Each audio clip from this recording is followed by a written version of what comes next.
Right. No, I'm saying Sorry. Thank non-board you. members. We have two attendees, Jordan Lane from City of San Luis Obispo, Ron Crawl from Midstate Recycling.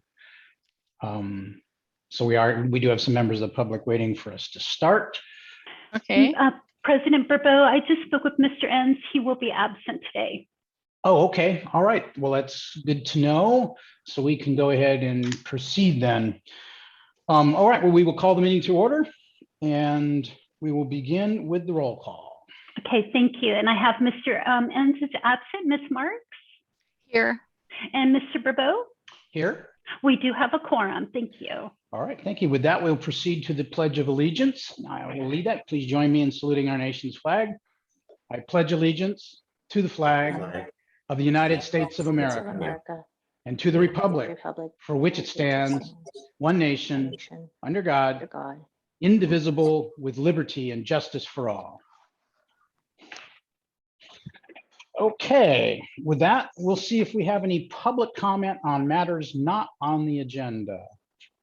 Okay, if anybody wishes to make public comment, you may either hit the raise hand button found at the bottom of your screen, or if you're on the phone, you may press *9. I have nobody for public comment. All right, thank you. Okay, we will proceed then to the interim executive director's oral report. Patty. Okay, thank you, President Barbeau. First up, are there any questions on the credit card expenses or expenditures found on page 5 through page 8 in your packet? I did not have any. I have not had the opportunity to go through that, but if I have any questions, I'll get back to you, okay? Sounds good. I do have a Okay. quick question for you, Patty. The toilet paper made of recycled material, not available through other sources, is that because of our new procurement requirements under 1383, or is that something we've been doing? Well, it's a combination of COVID, interruptions in the supply chain, coupled with our new SB 1383 requirements. So it's multiple things coming into play on that one. Okay, gotcha. Okay, already. And the payment to Clifton Larson Allen for the audit work, is that just a preliminary payment because it's only $1,500? Yeah, Right. It's going to it's going to add up to be about $19,000, $20,000 for that annual audit. That's why I wondered, because obviously it's a small portion, less than 10% of the contract amount. So, Gotcha. Okay. All right. Well, Jan, if you have any questions after you have a bit more time to take a look at it, you can always ask Patty or Barbara directly. So we'll go ahead and I'll let Patty go ahead and move on. Okay, first up is our special districts election and the alternate selection. So during a recent meeting that I had with Special District President Marshall O'Hilsky and Special District Vice President Avila CFD Manager Brad Hagman, we discussed several issues with the special districts, with solid waste powers, of course. But on top of that list was the concern about the IWMA replacement or alternate and replacement for the IWMA board. So just to bring everyone up to date listening today, Marshall O'Hilsky said that they are in the process of electing alternate representatives for the IWMA. The nominations were due on September 15th, and good news, they received multiple nominations. The final voting, though, won't be done until October 31st, and the term is going to be for 2 years. And then after that, at the beginning of the year, they're going to have their annual meeting, January, February. And at that time, they're going to select a replacement for the IWMA board. So I just want to say thank you to Marshall and Brad for really tackling this issue. I know that we had some concerns from the public, and we are now resolving our special district issues.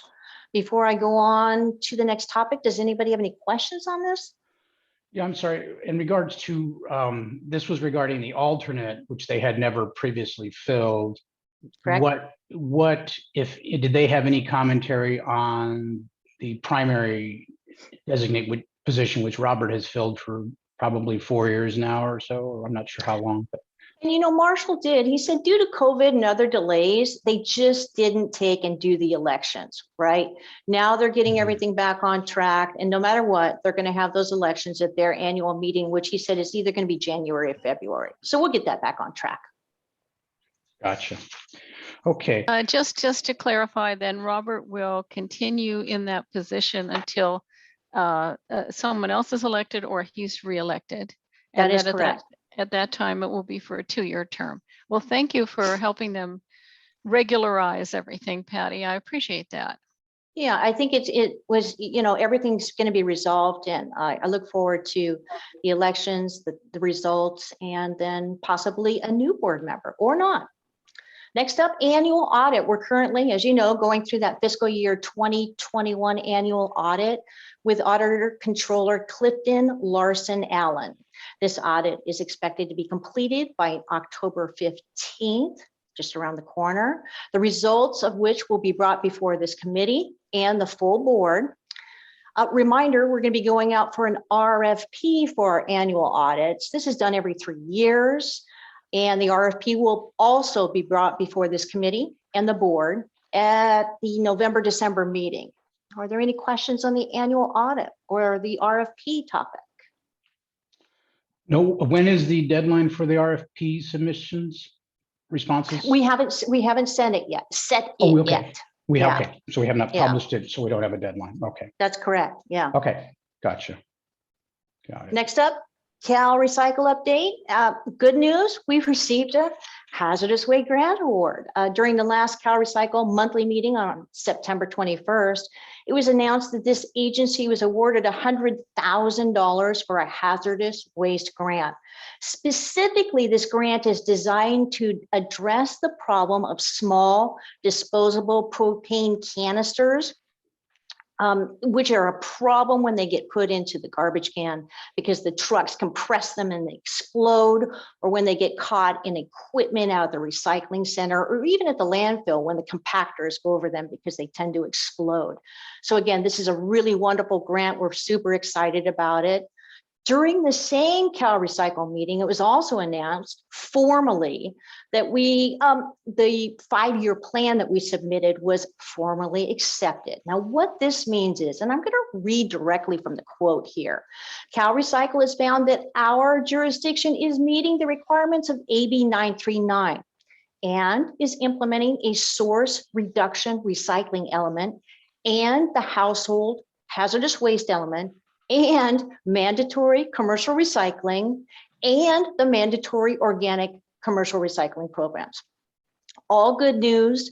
And so we're pleased. We don't have to do that for another 5 years. We've been in negotiations with Cal Recycle, given the county's exit, when the next plan needs to be done. They're still working through those issues and they'll get back to us on it. Speaking of reports, I recently completed the countywide annual report that we submit to Cal Recycle on all our programs, whether it's recycling, and diversion, etc. And our representative Diane, before she can complete her initial intake of the documents and subsequent reports, we're waiting on one hauler's data. We hope to get that in soon so that she can formalize that she's received everything. I'll keep you posted on this. And then also I'm working on the Form 303, which is our annual hazardous waste report. I'll keep you posted on the progress on that. And at this point, are there any questions on the reports or the Cal Recycle updates? Patty, what's the effective, is this an annual report? Is it as of like end of September 30th, July or June 30th? Or what was the effective date of the annual period? So the annual report is due August 31st, and it's for the prior fiscal year. And Okay. then the Form 303, different report, was going to be due October 1st today, but they have extended the deadline to November. And again, is for the prior fiscal year. Okay, so yeah, there'd be no reason, and there was no reason to mention the county's departure from the body because that was not a fact in the time period that the report covered. Okay. Correct. And in terms, what role, if any, does our integrated waste management plan play in these kind of reports? Do we have to reference our plan? And do we occasionally have to discuss how we're complying with our own plan in any annual reporting? Yeah, you're right. It could happen like that. It depends on what Cal Recycle asks. For the most part, they have a formal electronic format that you fill out. And if Cal Recycle and our local representative, Diana, feels like we're lacking in any area, she would add in extra information, data requirements that we would have to add in to make this report meet the regulatory deadlines moving forward. But, you know, honestly, the IWMA, this county is in great shape when it comes to these kinds of things. So I just basically updated the report, added in a few extra requirements that she asked for, and everything was formalized and approved. So that's good news. Okay.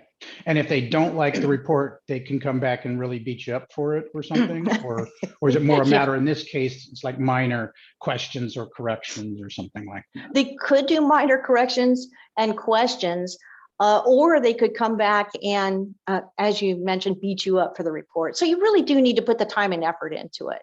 It needs Okay. to be taken seriously. Is that a report we post, or is that one you could send us? I'm just curious, you know. I can definitely how- email that out to you. And is this a 15-page report or a 500-page report? How? No, what's it's the- not. No, it's small. It's not a Okay. 500-page report by any Okay, means. that's what I'm wondering, how. Yeah, Mhm. so And- no worries on that. I Oh, can definitely okay. get that report to you. Gotcha. All right, thank you. Okay. So Okay. I have a question. Is this the time to talk about the 1383 exemptions, or is that later in the agenda? We can talk about it now or later, whichever you prefer. Well, Patty, unless you can be like more specific where else we talk about it in the agenda, then I'd say go ahead and talk about it now. Okay, so we're going to be talking about that in this update. So Right, as part of your we can move update. through it. Yeah. Right, as part of your update. Go ahead. Okay, so on the waivers, the specific waiver that you're talking about, Jan, is our low population waiver. And that waiver applies to some of our smaller, less population dense special districts, like Heritage Ranch, San Miguel Community Service District, Ground Squirrel Hollow. Hope I'm not forgetting anyone. I know there's another couple in there too. They're the small guys. Oh, San Simeon CSD, small ones like that. And based on census tract information, they have to have 75 persons per census tract or less, and that's population per square mile. And then they tentatively qualify for this low population waiver. So we're going to be working with each of those locales to make sure that the paperwork's filled out, we get it put into the system. The grid is opened up now with Cal Recycle, documenting that, supplying the maps and everything so that they can be exempt. Now, what this exempts them from is having to necessarily have that 3-cart system, right, at the residential level. It doesn't exempt them from any businesses or multifamily complexes. They still have to abide by SB 1383. But again, in these areas, those complexes or entities are minimal. So it's not like a huge impact. In addition, it does not exempt them from things like the paper procurement regs in Cal Recycle. They still have to do those, and we'll work with those guys on those as well. But it does give them a little breathing room when it comes to a 3-cart system at the residence.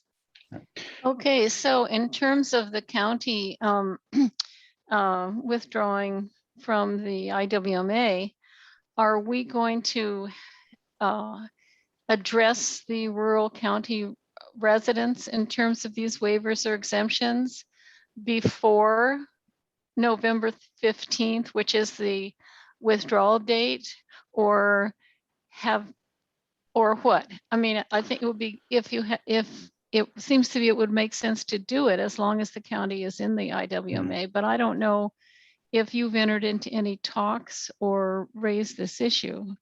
The Jan, I would. CSDs, oh, I'm Well, sorry. before you go, Patty, that is a great question, Jan, but I do think that falls under our item 9 because it would be, it's relevant to us discussing the impact of the county's Okay, departure we on our can operations. So, wait till then. yeah, I think Okay, it's a great question for that, and I'll hold off on my question that I just thought of as well.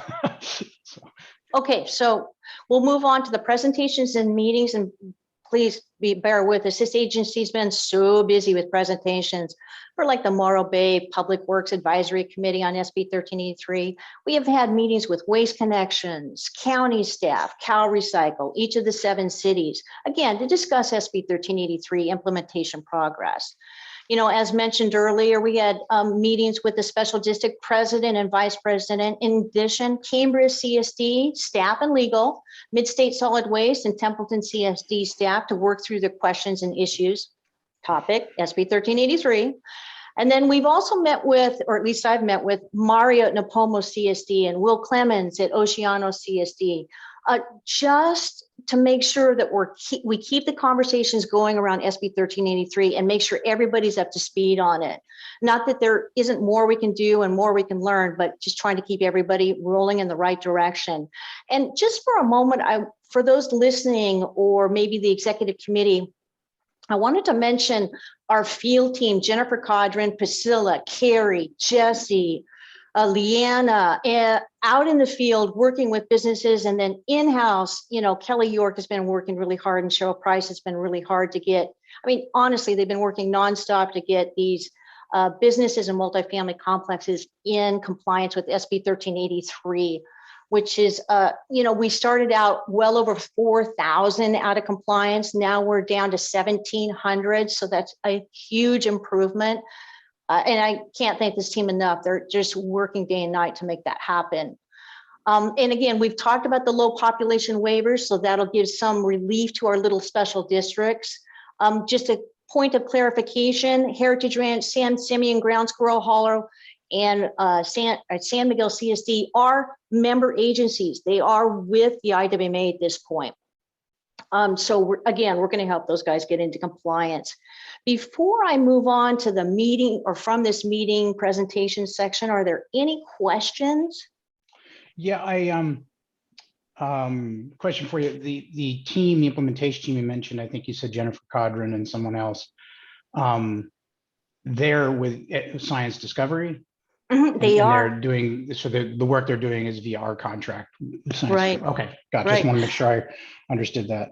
And if you look back on our the invoices and expenses, you'll see that there's a line item for roughly $24,000 just on this team alone hitting the field. You know, so when you're wondering what the IWMA is doing to help this member agencies get into compliance with SB 1383, that's it. They're going door to door, one-on-one, working with these guys, helping every business understand this legislation and why it needs to be done, and then supplying interior containers and then getting them set up with a hauler, the liaison between the hauler and the customer, basically. So haulers are really lucky to have somebody to do that work for them. It saves a lot of money. Got it. Okay, before we move on, Barbara, I have a text here from Janine Rands that she's been trying to get in and can't seem to make the link work. Do you have a phone? I have a phone number if you want to call her. Do you have her phone number? Oh, but you don't have a phone. Here, you can use mine. I'll press the dial button. You can use mine. So, Mr. Burbo, I can take care of that for you guys. well, actually, Cheryl will take care of it. Cheryl, do you have her number? I do. I think so. Yeah. Okay, because I don't know that I want to give it out over public airwaves. So Right. I'll she take care of it. probably wouldn't mind, but yeah, thank you. Okay, go ahead, Patty. Okay, and then moving on to SB 619. As you know, there's been a lot of talk about SB 619, which is a key bill related to SB 1383 implementation. Now, remember, this bill passed both houses back in September, actually September 9th, and it's been resting comfortably on the governor's desk since then. No word if he signed it. I mean, maybe he's signing it right as I speak, but up to this point, no, he's not signed it.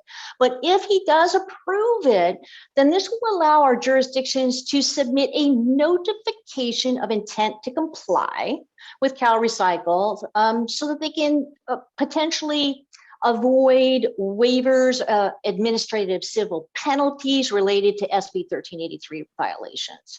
So SB 619, just a reminder, has to be signed by the governor by October 10th. We'll keep you guys posted on this. If anything comes up, the status of this bill moving forward, we're all over it. And Does anybody have any questions on 619?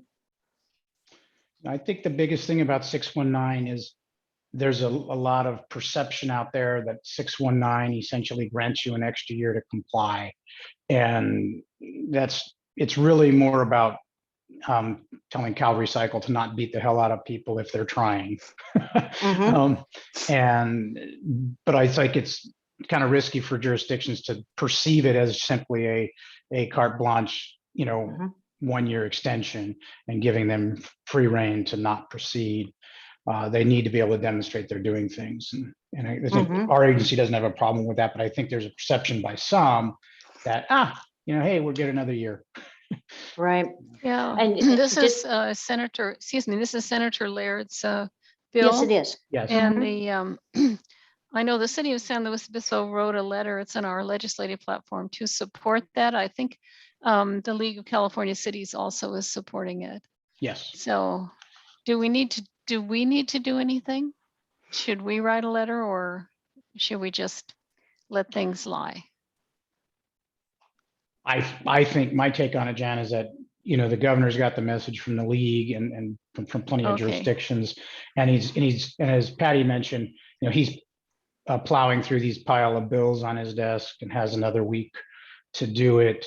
And, I would suspect that decision has pretty much been made by staff. It's probably got a recommendation on his desk and hasn't got to the top of the stack for signature or veto yet.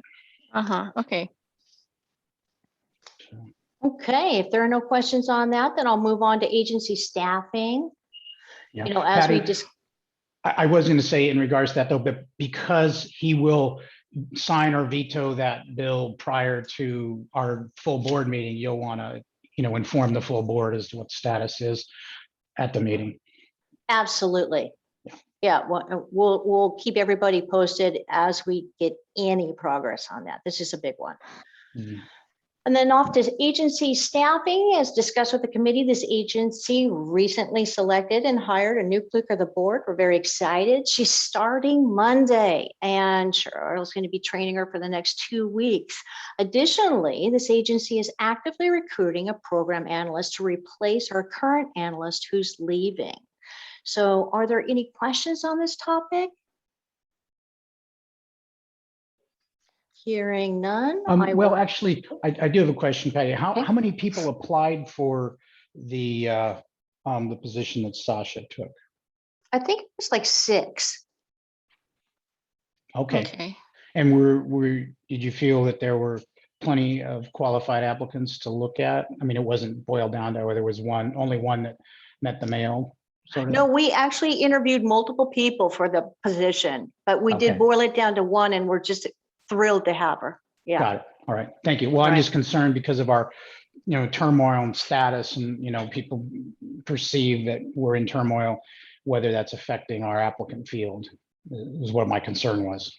So, It may, but it looked robust, and we do have a great and we, in the interview, right, to be honest with you, we explain everything. We're really transparent, and we, because I don't want any surprises, it's a new job, it's stressful to begin with. So we talk them through that to make sure that they completely understand this agency's ins and outs. got it. Okay. Thank you. Thank you. Okay. Yeah, so the program analyst, is this specifically for 1383 or is it, It is. is the job description wider than that? It's specifically for 1383. Okay, Well, Patty, it was created because of 1383 requirements, but they might be involved in some non-1383 activities, right? Yes, that is the truth. Okay. Yes. Okay. Yeah, again, because we're such a small agency, we don't have the luxury of saying that job doesn't apply to me, right? So, I mean, we do everything, including myself, right? We just have to cover all bases here, whether it's answering the phones or whatever the job is. We all have to dive in and tackle it. okay, good. Got it. And I see Janine successfully gone on as an attendee. So thank you, Cheryl, for working that out with her. My pleasure. Okay, next up, finally, hazardous waste facility updates. So currently, and we do this every year, we're in the process of performing our annual hazardous waste refurbishing. This is where we take all the chemicals and products outside of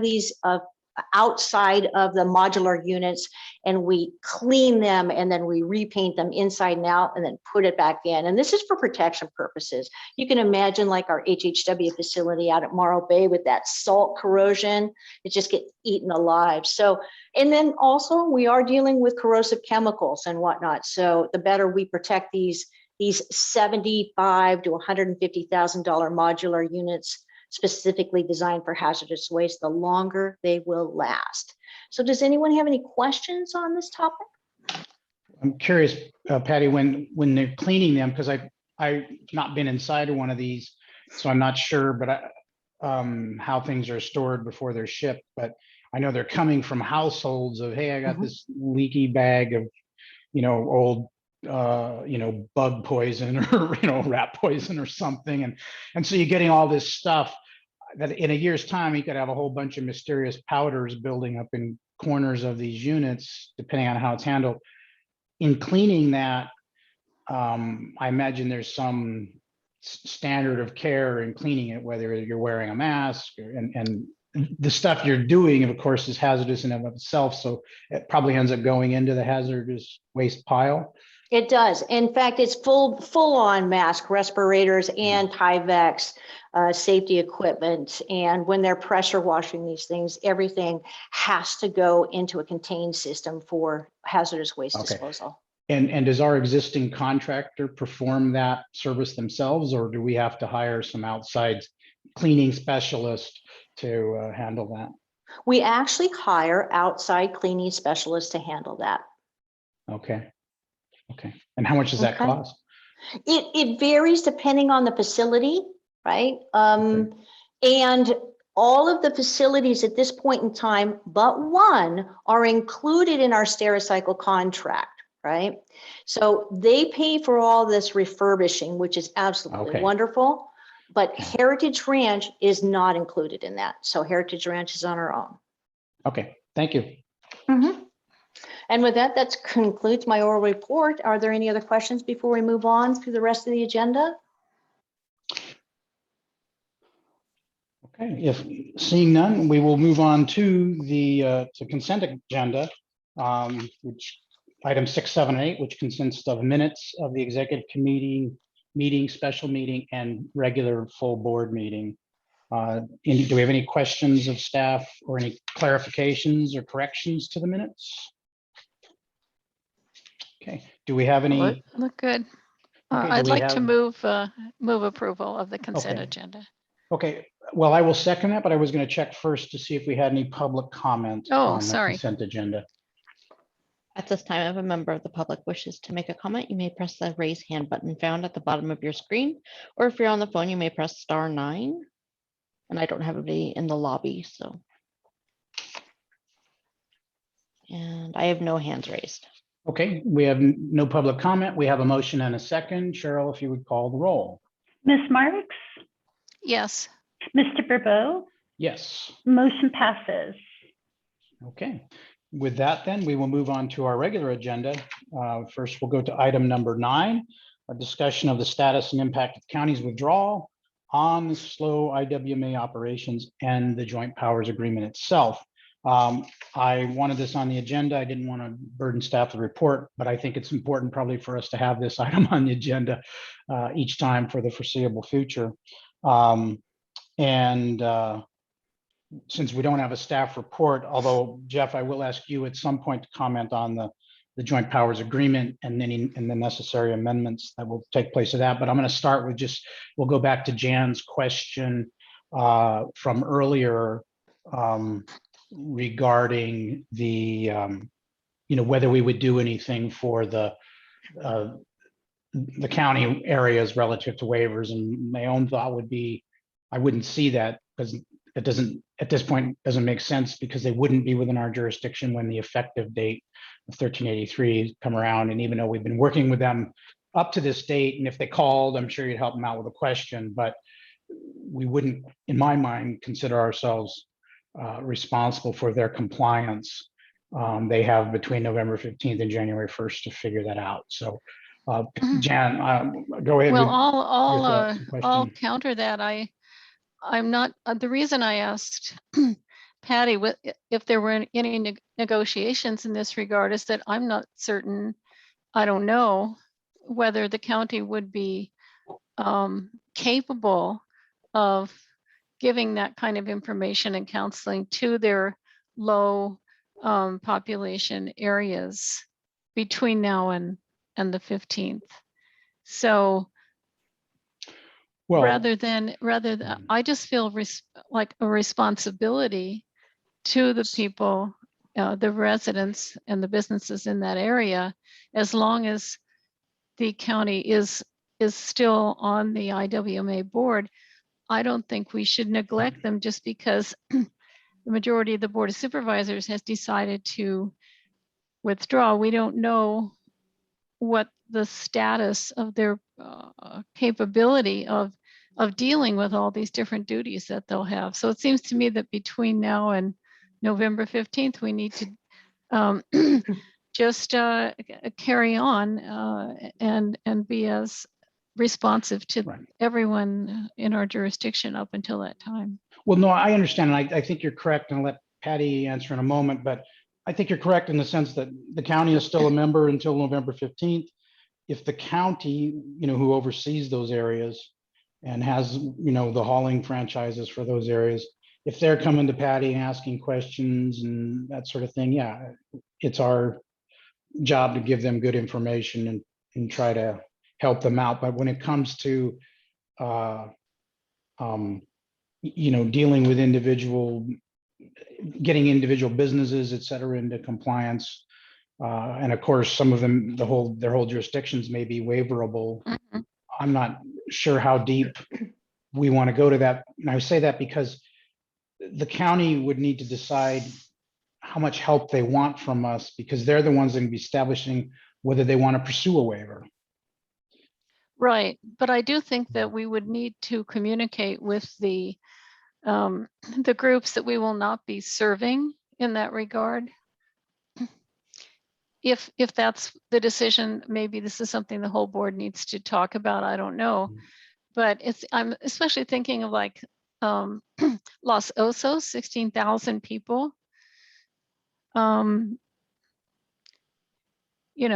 So I don't think we can just stop performing our duty So between Jan, now and 15th of I'm November. not advocating that we stop performing our duty. It's that we have to determine what that duty is, but let Patty address this. Yeah, Patty. Yeah, just to be honest with you, we've been working closely with Mr. Peter Cron and Wendy Hall and John Diodati at the county to make sure that this transition is as smooth as possible. When it comes to low population waivers, yesterday, Peter Cron and I had the conversation about pulling the data, getting the data from the hauler. We're going to be working closely together to make sure that if anybody in their unincorporated section is waiver eligible, we'll get them waived, right? So nobody's going to be dropped through the crack on that. Now, that being said, Los Osos CSD is not waiver eligible. It's too population dense. Right. But we also are having conversations with Peter Cron about Los Osos. We're working and doing the edible food portion for diversion and getting those tier ones in compliance for Los Osos.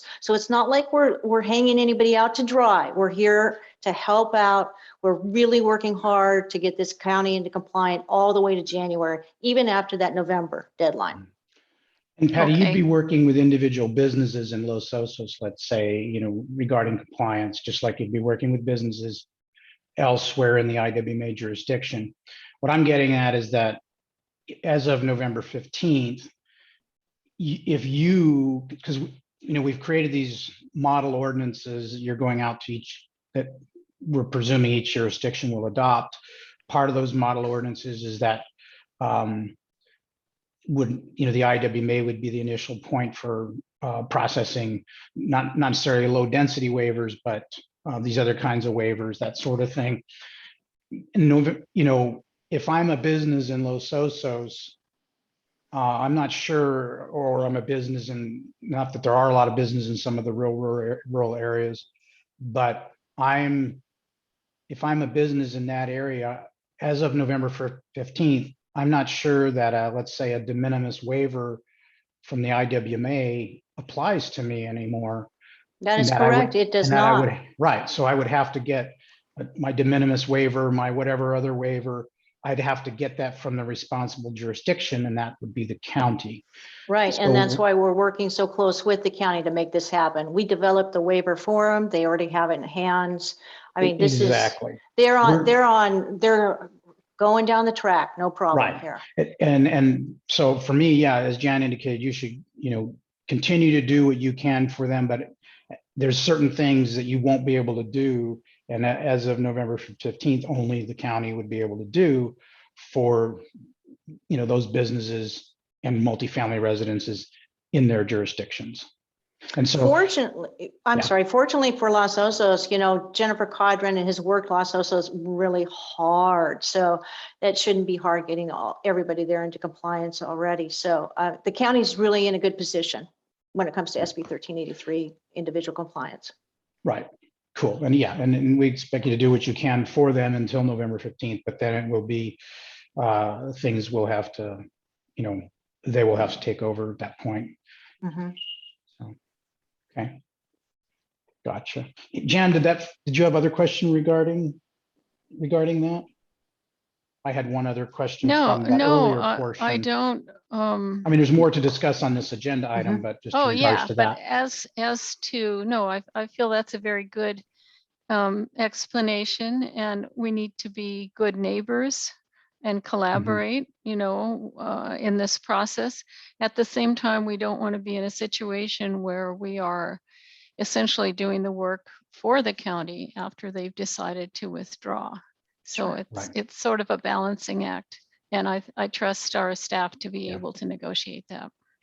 And we will be in weekly meetings with the county staff. And then on October 21st, President Barbeau, IWMA Legal and County Legal are going to be sitting down in a legal meeting to even hash out even more of the issues, challenges, questions, hurdles to overcome before that November 15th deadline. Yeah, and Okay. that just got scheduled, Jan. I was hoping it would be Yes. next week. So might have some information prior to our full board meeting, but they were not available. So it won't happen until October 21st. Okay. My question that I thought of when Jan had her question earlier was, take San Miguel, for example. It's a CSD member of our, it's under the IWMA jurisdiction. It has it, and then this may not be accurate, but my understanding from people in San Miguel is that it had multiple census tracts within the CSD, some of which are very rural and may meet the definition for low population waiver, and some of which, more in town would not.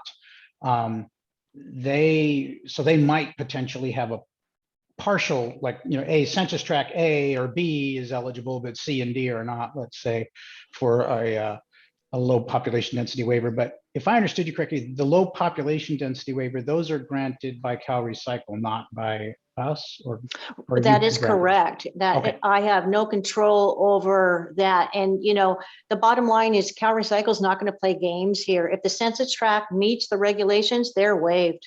They flat Okay. out, this is not a hold anything back. And I have a feeling, honestly, that all of San Miguel CSD is going to be waived just by Okay. the data that we're pulling in now. So it looks good. Okay. And since they are, a member, I'll call it a member, Mhm. we would handle that for them, right? They don't. As long as the San Miguel CSD wants us to do that. Now, there could be a caveat where they say, hey, Patty, we want to fill out the form by ourselves, right? But anyways, we're going to be supplying them with the county overlay maps and all the documentation and help them through the form, but it would either be Rob or Kelly Dodd at San Miguel CSD or myself here at the IWMA who will be actually turning in the form to Cal Recycle. Got it. Okay, thank you. Mhm. Okay, so this item, wanted to address the impact of the county leaving and have a discussion so that we could see what might need to be brought forward, always to our full board meeting. Jeff, one of the things, of course, with the county giving us formal notice of departure, although I guess their intent was not to deliver it until October 14th or 15th or something, that they will be gone effective November 15th. Clearly, there are some just absolute must-do changes to the JPA that must happen to reflect the county's departure. And have you looked at that and reviewed that at this point?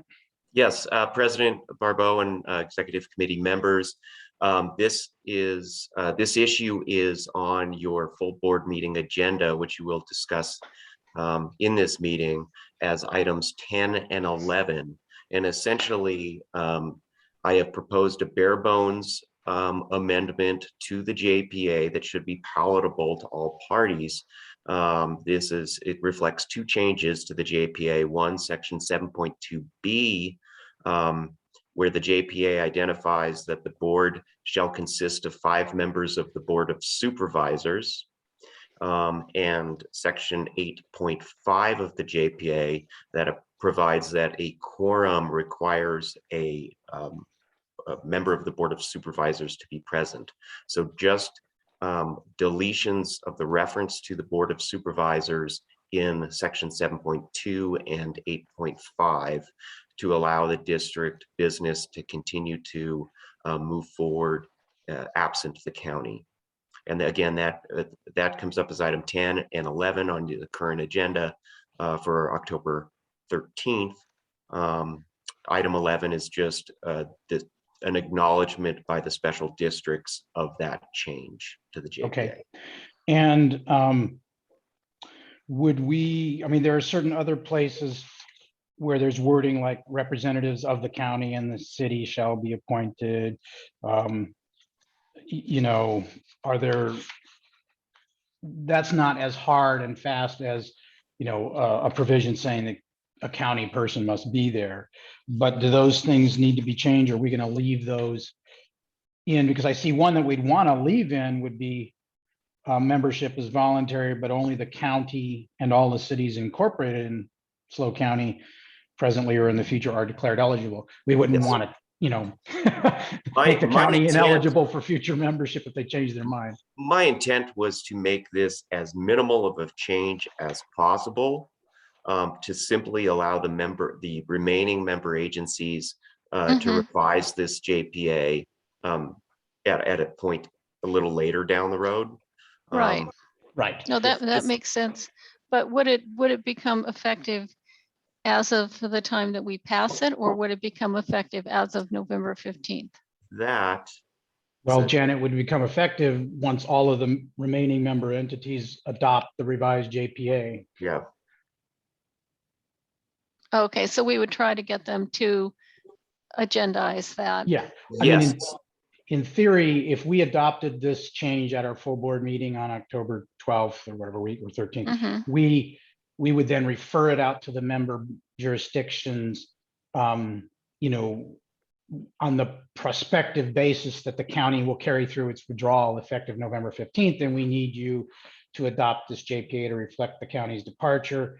So essentially it would be effective.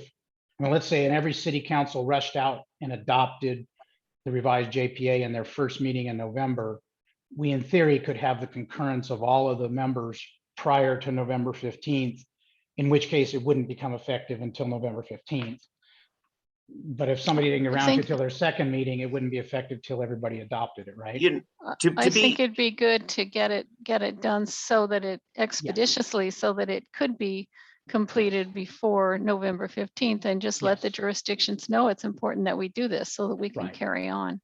We'd put that in the cover letter that we, you know, please Yeah. do this at your Yeah. first, either your second meeting in October, if you can get it agendized, or your first meeting in November, so that it is effective as soon, you know, on November 15th when the county formally withdraws.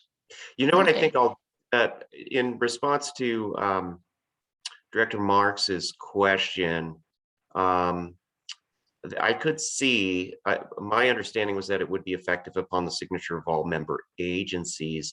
However, I could see that by removing it could be viewed that the revision to 7.2 would remove the county's role on the board prior to their November exit date. So why don't I just clarify by adding into this, again, this will come up later in your agenda. Why don't I just put a provision at the bottom that says this amendment will become effective upon the November 15th or the formal exit date of the county. Just put in some sort of a reference to that date. Should I? Okay.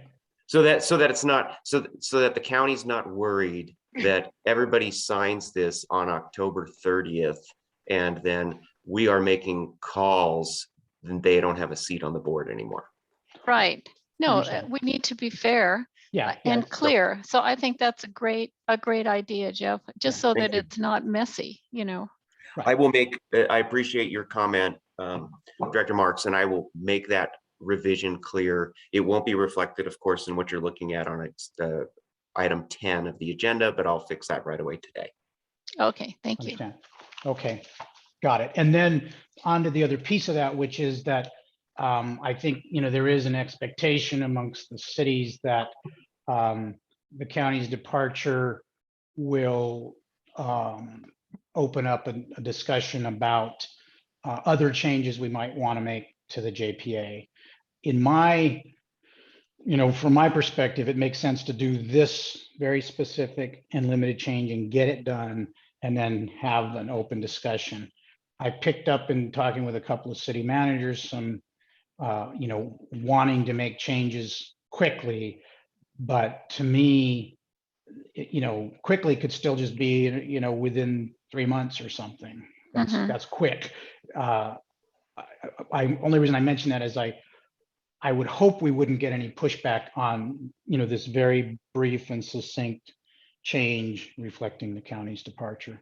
I hopefully no city's going to go, well, wait, we want more changes. Because the answer to that is, well, you can have more changes. We'll need to sit down collectively with representatives of the cities. And I don't know if that's through this board, because that's, who's represented on the board, or, the city managers have get-togethers. There are a couple of them are who I heard this from. So I think this, to me, doing it this way makes the most sense. But we'll have to reassure them that we're open to further revisions in the JPA. Yeah, this is a step one, and we also have a technical committee that's provided for in the JPA. I don't even know, frankly, who's on it or when the last time it met, but perhaps the technical committee could give it a once over, and that is the staff level later on. I'm agreeing with you about step one. We need to actually have the departure of the county completed. And then as part of the reorganization of the remaining jurisdictions, there'll be several different things. The JPA, of course, is at the heart of it all, but there will be other things, possibly rebranding, possibly, there may be some provisions that need to be updated. After all, it's over 25 years old, right? Exactly. 1994. So yeah, 27. So yeah. Okay.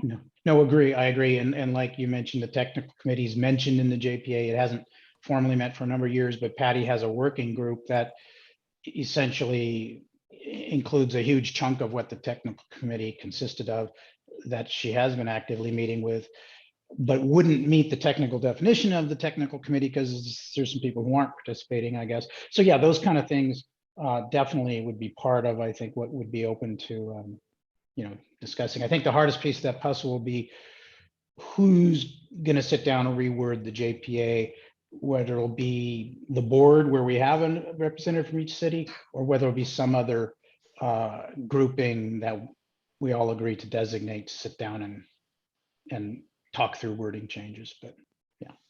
Or maybe a two-step thing where we have a group that makes proposals and recommendations, and then I think the whole board would, of course, have to approve it, and then it would have to go out to the jurisdictions.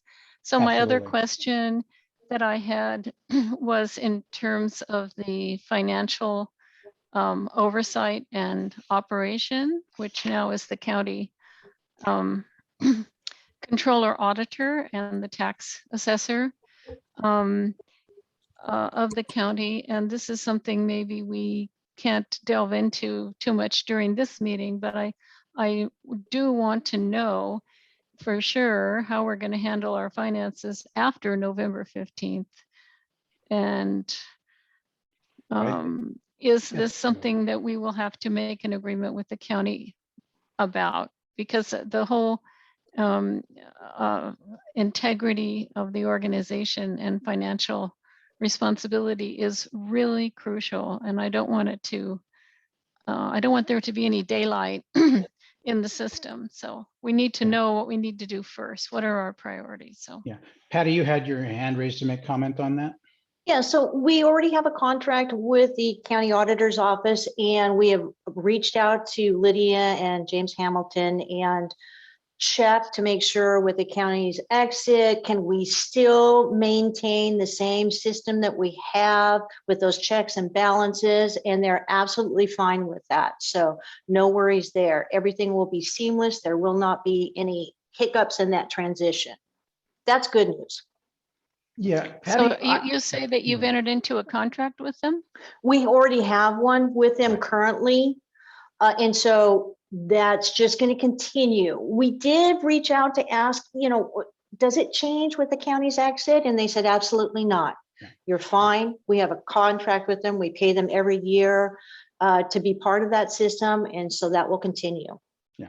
And Jan, to be clear on that, Patty, to correct me if I'm wrong, we did not in the past have an actual contract. They were designated in the JPA, but as a result of what happened, we entered into these kind of contracts with county auditor controller, county IT department, county HR department, et cetera, where we have a written agreement on they'll do these certain services, we'll pay them so much.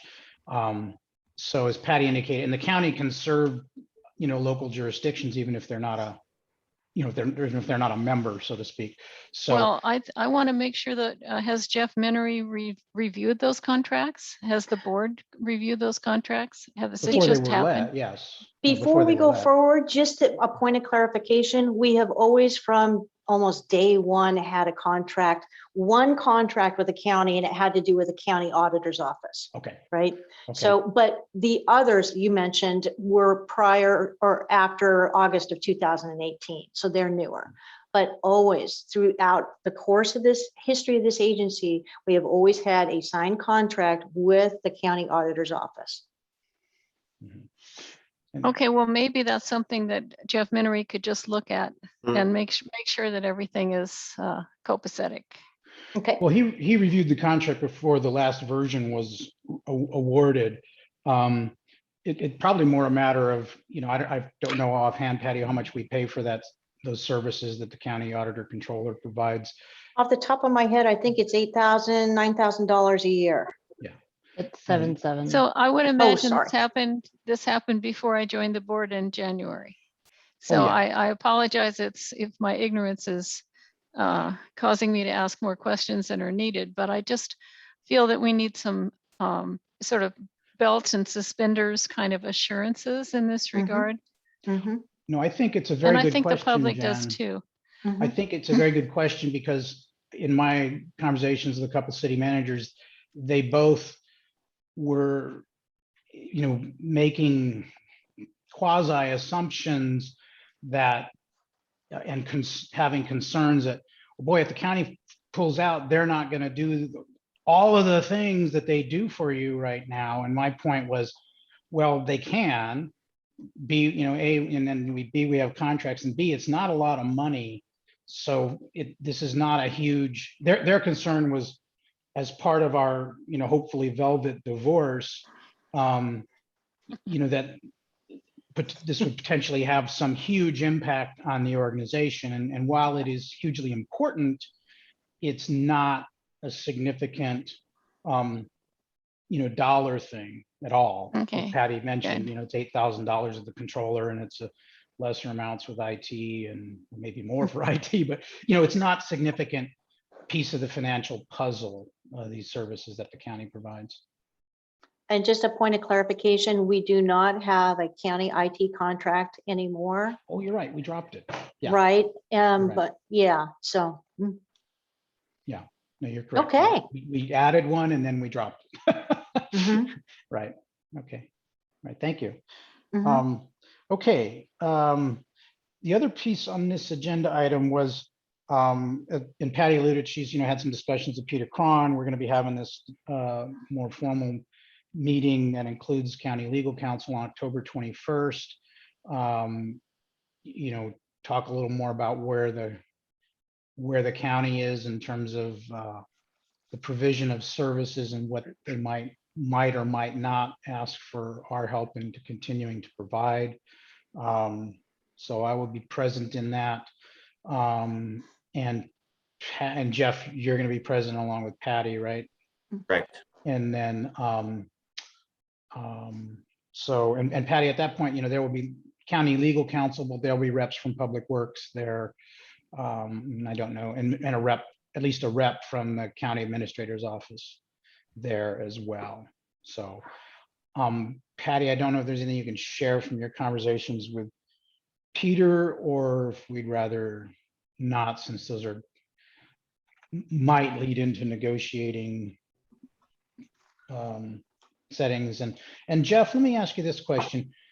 In terms of discussing as we go down the road, ultimately the full board would have to approve any arrangement with the county, and the county board of supervisors would have to approve any arrangement with the IWMA regarding continuity of services. But if you're dealing, if you're working out the details of a contract with a private party, you work that out behind the scenes, and then you adopt a contract in public, right? Correct. So in terms of as Patty moves forward in meetings, or if I go to meetings, and if we are at a point where we need board guidance, is that an open session thing by definition, or could that be a closed session thing where we talk about negotiations? Negotiation of real property terms can be in closed session. Generally, your leases, which we don't have other than that, our own lease of the building next door. But negotiations of contract agreements should be done in open session as a general rule. As a general rule, okay. And if you were talking about allowing shared access to a leased household waste facility, that well, that would be that could be a real property matter that could be in closed session. Okay. So we'll take it on a case by case basis, but okay. Thank you, Jan. Yeah, I just like to say that I think we need to know what the to-do list is from staff and from the county and from the legal. And I'm just talking about the items that need to be discussed, not going just really like a bullet point, like hazardous waste or something, like all the different services that the IWMA has provided traditionally, and also what the county has provided, and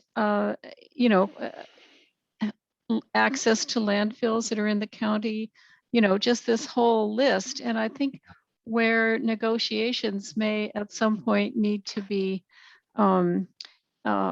private or in closed session, the existence of the items to be negotiated, I feel needs to be out there. I feel that as a board member and as a city council person, what is it that's actually at stake? And I don't know who would generate that list, but I'd welcome your feedback about that idea.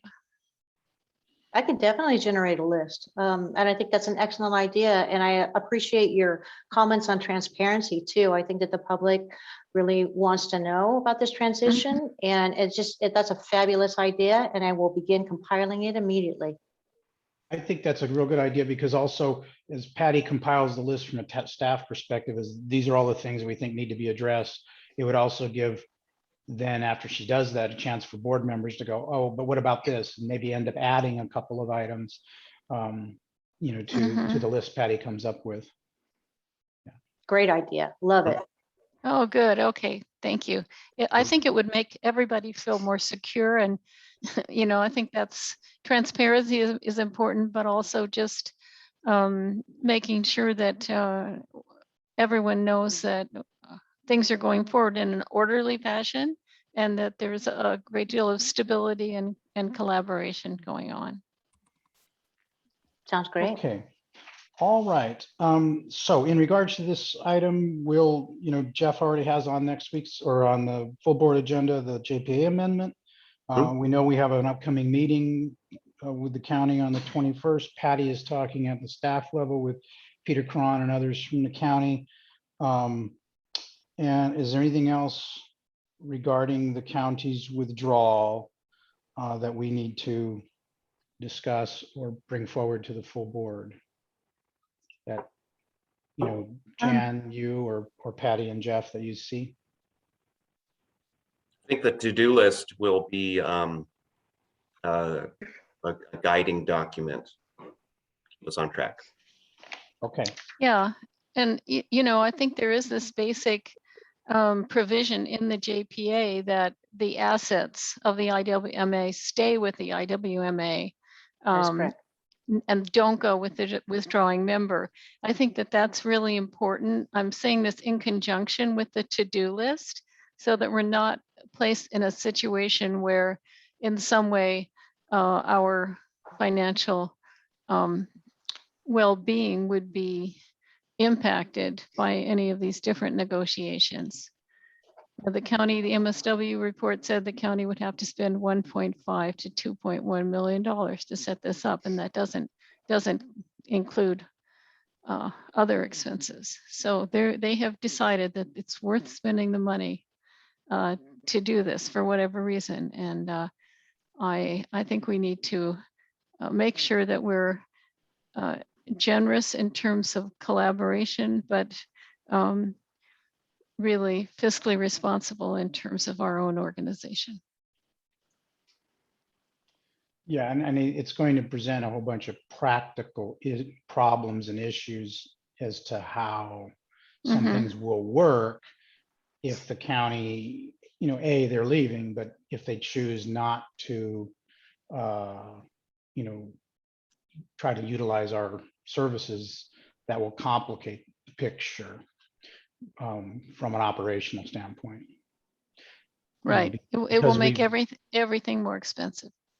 And just more complicated in the sense right. of, you can have two entities providing the same services to two different sets of population, which means that, then the best example would be HHW. You show up to hand off something at an HHW, and now you're going to have to determine it. Well, is this, are you in this service area or are you in a different service area? So you're going to go over to that HHW because your agency is no longer part of this one.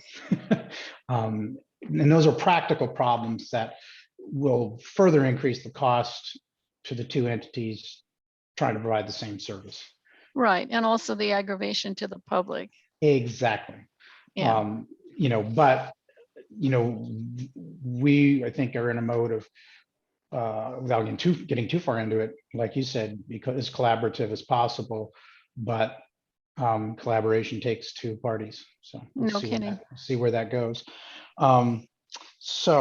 Okay, before we leave this, I want to make sure we do have listeners online. I want to see if anybody has any public comment on this item. Yeah, at this time, if a member of the public wishes to make a comment, you may press the raise hand button found at the bottom of your screen, or if you're on the phone, you may press *9.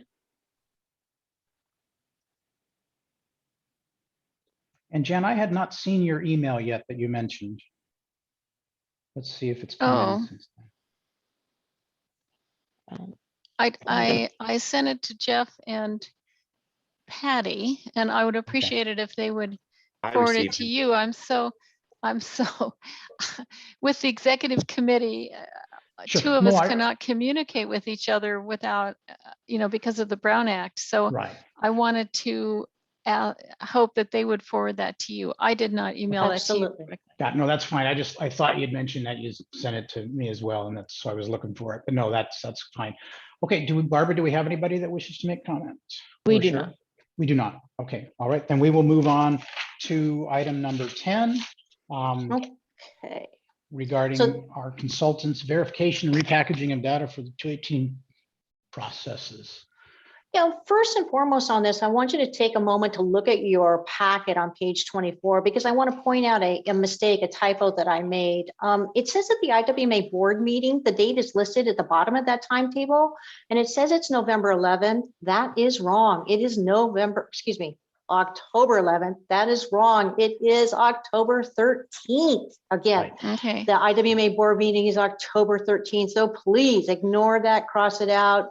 I don't want, wrong date, and I apologize. So moving on to my last update with Rob Hilton, because we're talking constantly about this and from the data that he's compiled so far, he's not seeing any significant savings from the county exit, given that the vast majority of businesses and multifamily complexes are located in our population dense member jurisdictions and not in the unincorporated areas of the county.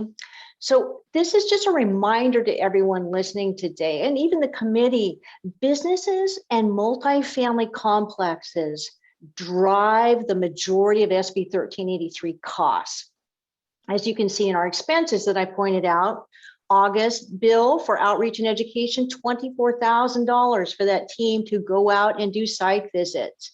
Now, with that being said, with the county's exit, Rob's team is seeing a slight decrease in commercial accounts, which is understandable, right? However, the loss of revenue on the residential side is a significant, coupled with the freeze at the landfill on that tipping fee. Remember, we're not moving forward with that $1 additional increase at the landfill tipping fee. So Rob is double checking his team's research and poring over the data again. He's working through the impact of that 30 cents to 2% nuance. He's triangling it, and he's mapping it out. The good news is that his team has all the data to triangulate and to double check. So I really want to thank every single hauler turned in their data. Thank you. Every single city turned in their data, and every single special district turned in their data, and they turned it in on time so that we could do this, reassess the impact, repackage it, and get it out as soon as possible.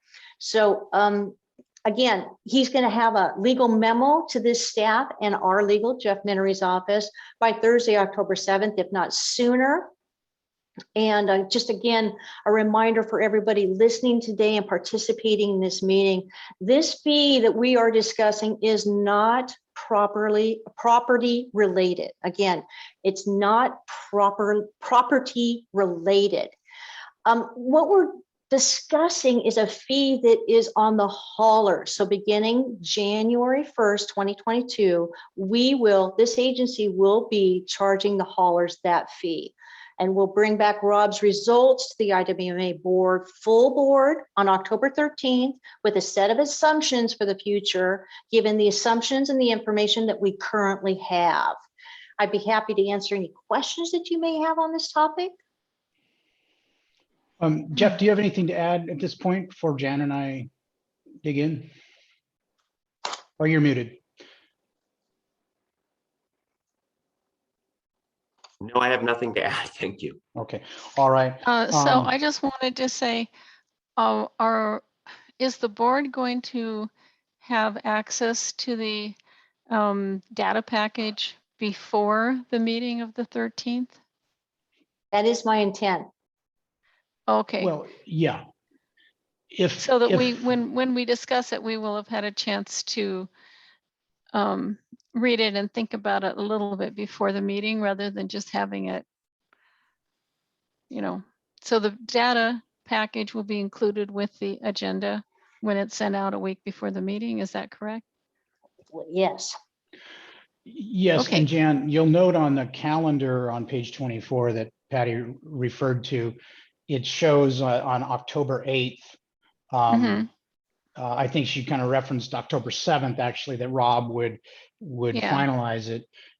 Because October 8th, it reflects providing it to City of Slow. And I'd asked Patty, well, Mhm. why just Slow? Or am I chopped liver, Yeah, right. But You're the not chopped reason, liver. the reason she phrased it that way was because San Luis Obispo had written a specific letter regarding, and I don't know if you've seen this letter, Jan. It came from the city attorney's office through our legal counsel, and it included a set of expectations regarding the repackaged data, and as well as explaining the city of Slow's timeline for their Mhm. normal 218 process for Mhm. their, Mhm. hauler, and their normal process will go out to their ratepayers.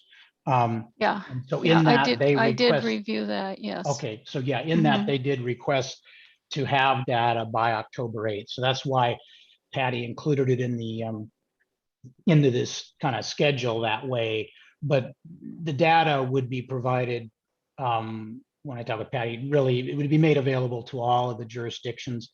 And, and it may be, if we publish the agenda prior to October 8th, it may not be in the agenda, but it would be made available to the board members essentially at the same time that it's made Yeah. available to the jurisdictions. Yeah, it should go to the managers, the city managers and the CSD managers, as well as the city of San Luis Obispo. I'd say all at the same time. If it can be done electronically, it shouldn't be Right, yeah, it would too be done difficult. electronically because Yeah. it's, probably a lot of, paper that we don't need to Mhm. kill since we're the IWMA. But along those lines, that letter that the city of Slow wrote, I did have a little bit of concern about how that letter was worded, because it seemed to set forth some very high expectations regarding the definitiveness of the data to be included in the packet. And, from my perspective, some of this data, as in all 218 processes, has to be based on a set of assumptions. And I was a little concerned about, them having an expectation that we can magically assume with great accuracy what it is the county will or won't do and what our arrangements, if Mhm. any, with the county may or may not be. Mhm. Mhm. And, in government, we have a great tendency to write reports and we come up with very precise sounding numbers, like, well, it'll be $1,789,312. And in reality, well, it'll be between, 1,600,000 and 2,000,000. My Yeah, concern is, I I would don't, regard that as more of like a wish list, what would make the city feel really, really comfortable. And right. can't really comment on that at this time in this meeting, but if there are problems later, Well, I'll be happy to try to resolve it. well, I'm bringing it up in this meeting because, as you mentioned, you and I can't converse much as two members of a 3-member executive committee. Right. And so I'm wondering if it's something that you could address with your city manager about,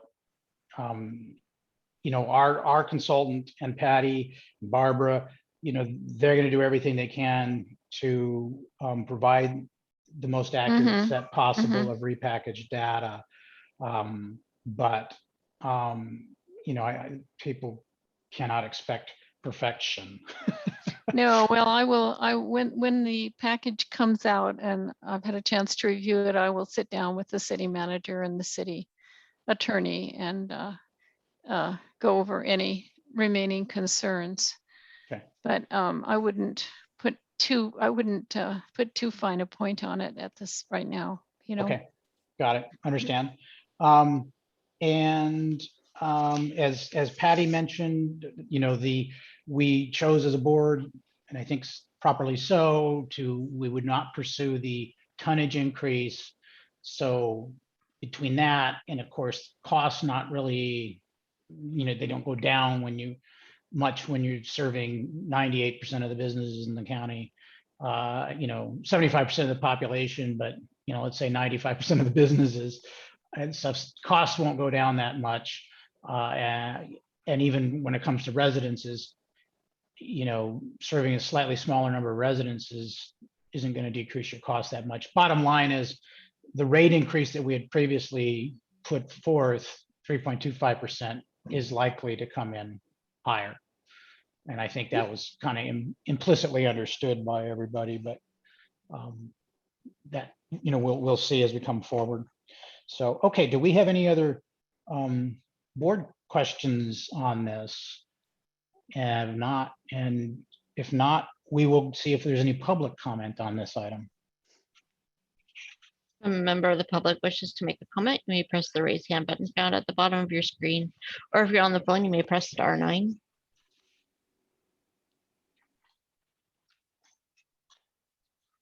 I have no one for public comment. All right, okay, bring it back. So I guess we don't need to address any public comment questions or issues raised by the public. So anything else before we move on from that item? Patty, Jeff, Jan, anybody?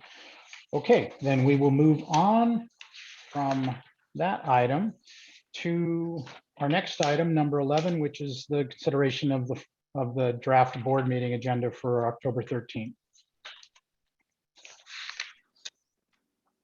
Next slide, Barbara. Yeah. Oh, I had a comment, which I don't understand why we're considering the second amendment first and as item 10 and the first amendment as item 11, instead of having the first amendment first and the second amendment second. Is there some logic to that? I can The explain J- that. Oh, sorry, go ahead, Patty. No, I'm sorry, it's the Two second different things, amendment, Jan. yeah, They're- to the JPA, and then the first amendment to the MOA. Yeah. Right, Oh, got it. so, Okay. Oh, I'm sorry. I didn't read the whole thing.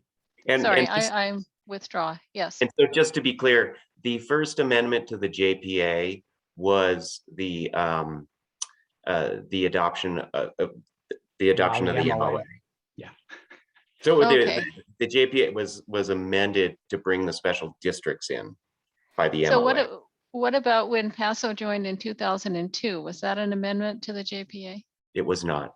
Okay. Because the JPA allowed for the membership of all cities in the county. It did not inherently allow for membership of the CSDs. So the JPA had to be amended as Amendment 1 to allow for the CSDs to join, and then the MOA was the mechanism by which they joined and were represented. Okay. Stated perfectly. Yes. Sorry about that. Okay. Another question. The update on matters related to district attorney's investigation, is that an actual a written report, or is it just receiving and filing the document that the DA's office, the report that they made showing that all problems with our organization had been dealt with adequately in the past couple of years, and also that there's no further criminal or corrupt type activity in the IWMA. Go so ahead, that Patty, is, and address that. Is it that is just- gonna, oh, I'm sorry. Yeah, no, I'm just curious. Is this if this is a discussion item, I don't understand why it's on the consent. So can you explain it to me? It's a receive and file of the documents in full transparency for our public. We felt that it was really important that they could see the district attorney's letter, the settlement agreement, and the final report from the district attorney. Okay, Full transparency. Yeah, I Okay. think what Jan might be getting at though, Patty, is it might have appeared odd to have it under the consent calendar. I, thought that we might, some board members might want to, you might want to summarize, the report's final, which we, sent out to every board member. Patty sent it out to everybody.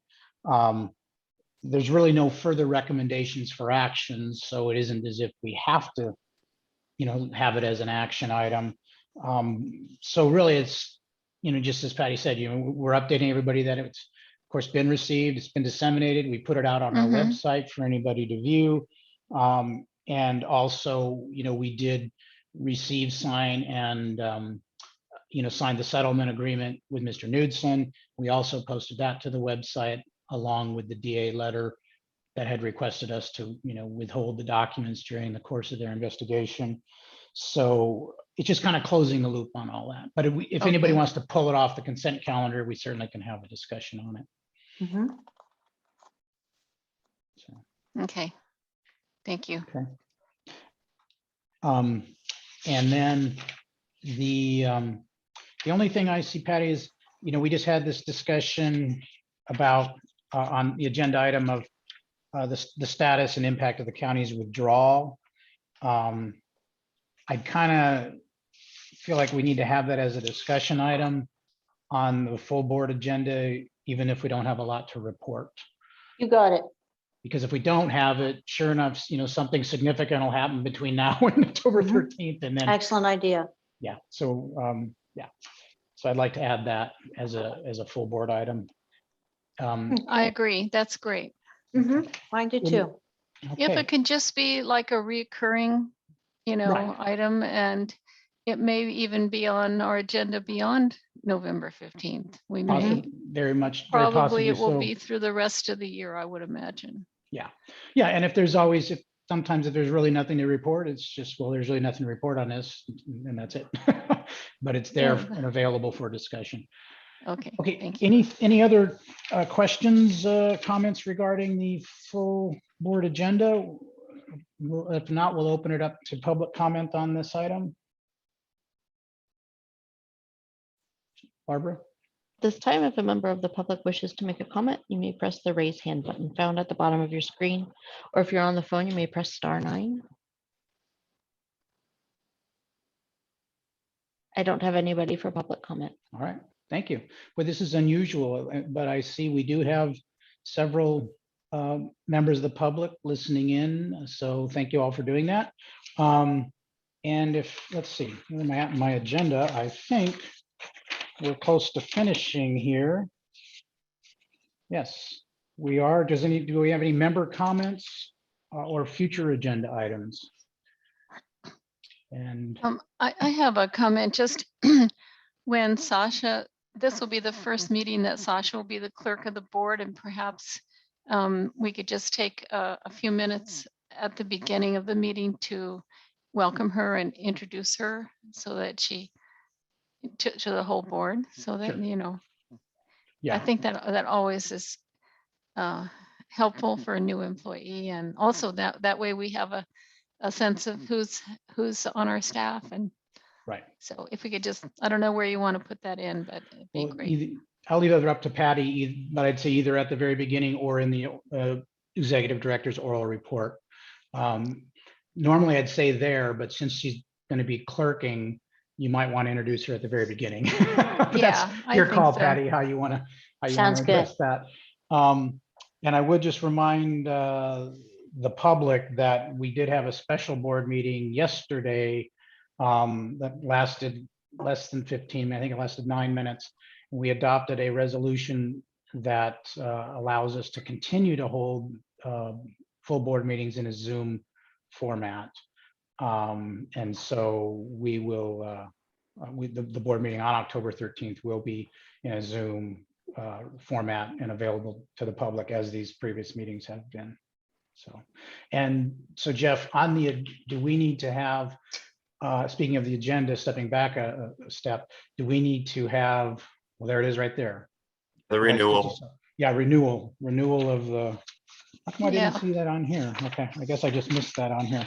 Yeah, renewal of the resolution. Yeah. There it is. Okay, got it. Thank you. And then since President Barbeau and Mr. Minery, just for clarification, yesterday you had stated that we could put this in the consent. So I had pulled it from regular and put it in consent. Is that correct? it's fine to have it on consent.